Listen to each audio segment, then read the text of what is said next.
926년 1월의 어느 새벽, 발해의 왕성 위로 거란 기병의 함성이 울려 퍼졌습니다.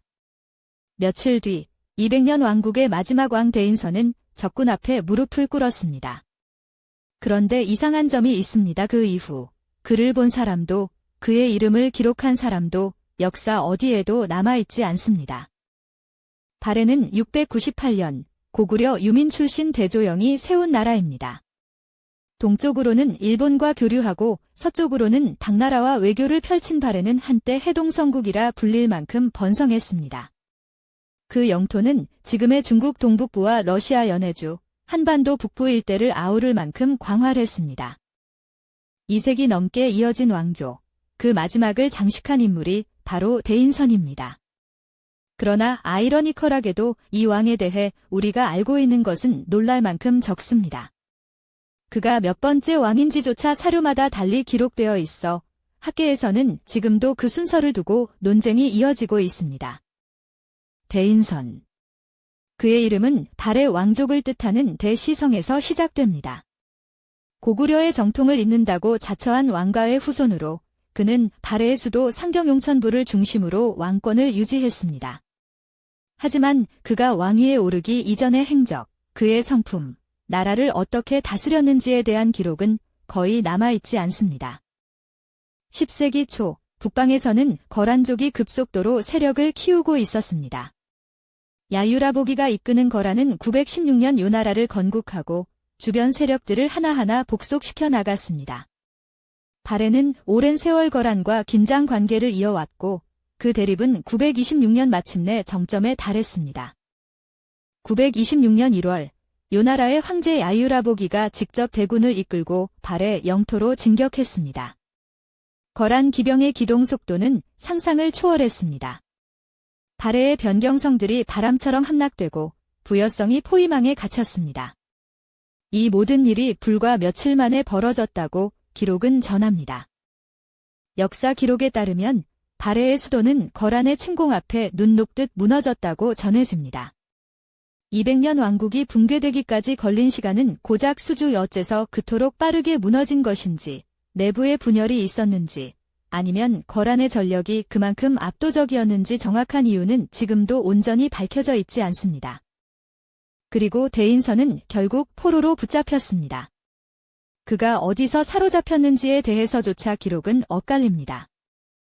호란성이었다는 설과 부여성이었다는 설이 맞서 있으며 그가 스스로 항복했는지 전투 끝에 붙잡혔는지도 불분명합니다.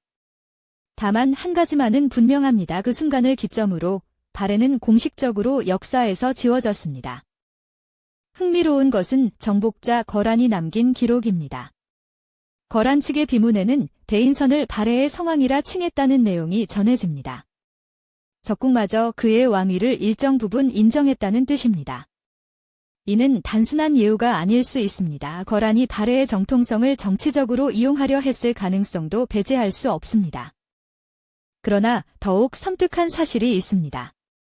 대인선에게는 시호가 붙여지지 않았습니다. 왕이 세상을 떠나면 그의 치세를 평가하는 시호가 붙는 것이 동아시아 왕조의 오랜 관례였으나 대인선에게는 그 이름조차 남겨지지 않았습니다. 이것은 곧 그를 기억하고 추모할 후계자도 나라도 완전히 사라졌음을 의미합니다. 발해 멸망 이후 그의 흔적을 담은 기록들은 단편적으로만 남아있습니다. 중국의 구호대사, 신호대사, 그리고 요사기 몇몇 사서의 발해 멸망에 관한 짧은 언급이 있을 뿐 대인선 개인의 그 이후에 대해 서술한 문헌은 현재까지 발견된 것이 없습니다. 역사 속에서 그는 포로로 붙잡히는 장면을 마지막으로 완전히 자취를 감춥니다. 첫 번째 가설은 처형입니다. 정복된 왕조의 마지막 군주가 처형되는 것은 당시 역사에서 드문 일이 아니었습니다. 거란이 새로운 질서를 세우기 위해서는 저항의 구심점이 될 수 있는 왕을 제거해야 했을지도 모릅니다. 포로로 끌려간 뒤 조용히 처형되었다면 아무런 기록이 남지 않는 것도 설명이 됩니다. 하지만 이 가설에는 반론도 있습니다. 거란이 대인선을 성왕이라 칭했다는 기록은 그가 단순한 죄수가 아니라 어느 정도의 예우를 받았음을 시사합니다. 정복자의 권위를 과시하기 위해 포로왕을 살려두는 것이 정치적으로 더 유리한 선택일 수 있었습니다. 처형 가설만으로는 설명되지 않는 여지가 남습니다. 두 번째 가설은 귀족으로서의 생존입니다. 거란은 정복한 왕족에게 자귀를 하사하고 의례적 지위를 부여하는 방식으로 통치하기도 했습니다. 대인선이 요나라 황실의 관리 아래 일정한 지위를 받고 살아남았을 가능성입니다. 이 경우 그는 권력을 완전히 잃은 채 낯선 적국의 땅에서 여생을 보냈을 것입니다. 그러나 이 가설 역시 치명적인 약점이 있습니다. 만약 그가 거란의 귀족으로 살아남았다면 그에 관한 기록이 요나라 사서 어딘가에 남아 있어야 합니다. 하지만 그를 언급한 문헌은 단 하나도 발견되지 않았습니다. 이 완전한 침묵은 무엇을 의미하는 걸까요? 세 번째는 더욱 극적인 가설입니다. 일부 연구자들은 대인선이 어느 시점에 탈출을 시도했을 가능성을 제기합니다. 발해 유민들 중 일부는 고려로 망명하거나 거란에 맞서 저항을 이어갔습니다. 왕 역시 그 흐름 어딘가에 합류했을 수 있다는 것입니다. 하지만 이 역시 추정의 영역을 벗어나지 못합니다. 거란의 포위망을 뚫은 왕이 그 이후 어디서도 이름을 드러내지 않았다는 것은 쉽게 설명되지 않습니다.